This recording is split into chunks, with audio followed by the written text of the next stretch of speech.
ପୁରୀ ଶ୍ରୀମନ୍ଦିରର ସୁନା ରହସ୍ୟ ଘରକୁ ନେଇ ପୁଣି ଥରେ ଚର୍ଚ୍ଚା ଜୋର ଧରିଛି। ସୋସିଆଲ ମିଡ଼ିଆରେ ଏହି ବିଷୟରେ ଅନେକ ପୋଷ୍ଟ ଓ ଭିଡ଼ିଓ ଭାଇରାଲ ହୋଇଛି। କୁହାଯାଉଛି ଯେ ଶ୍ରୀମନ୍ଦିରର ଭିତରେ ଥିବା ଏହି ଗୁପ୍ତ ଘରରେ ଅପାର ସୁନା ଓ ମୂଲ୍ୟବାନ ଧନ ରହିଛି।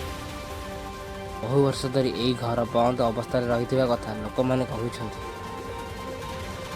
ଏହାକୁ ନେଇ ଲୋକଙ୍କ ମନରେ ଆଗ୍ରହ ଓ ଉତ୍ସୁକତା ଦିନକୁ ଦିନ ବଢ଼ି ଚାଲିଛି। କେହି କହୁଛନ୍ତି ଏଠାରେ ରାଜାମାନଙ୍କ ସମୟରେ ଧନରାଶି ଲୁଚିଥାଏ। ପୁରାଣ ଓ ଲୋକଙ୍କ କଥାରେ ମଧ୍ୟ ଏହି ରହସ୍ୟର ବିଷୟରେ ଅନେକ କଥା ଶୁଣିବାକୁ ମିଳେ। କୁହାଯାଏ ଯେ ଏହି ଘରକୁ ସହଜରେ ଖୋଲିବା ସମ୍ଭବ ନୁହେଁ। କିଛି ଲୋକଙ୍କ ବିଶ୍ୱାସ ଯେ ଏହା ଖୋଲିଲେ ବଡ଼ ରହସ୍ୟ ସାମ୍ନାକୁ ଆସିପାରେ। ଶ୍ରୀମନ୍ଦିର ଲକ୍ଷ ଲକ୍ଷ ଭକ୍ତଙ୍କ ଭାବନା ଜଡ଼ିତ ଥିବାରୁ ଏହି ବିଷୟ ଅଧିକ ସମ୍ବେଦନଶୀଳ ହୋଇପଡ଼ିଛି। ଇତିହାସବିଦ ଓ ଗବେଷକମାନେ ମଧ୍ୟ ଏହି ଘଟଣାକୁ ନେଇ ଭିନ୍ନ ଭିନ୍ନ ମତ ଦେଇଛନ୍ତି। କିନ୍ତୁ ଏପର୍ଯ୍ୟନ୍ତ କୌଣସି ସ୍ପଷ୍ଟ ସତ୍ୟ ସାମ୍ନାକୁ ଆସିନାହିଁ।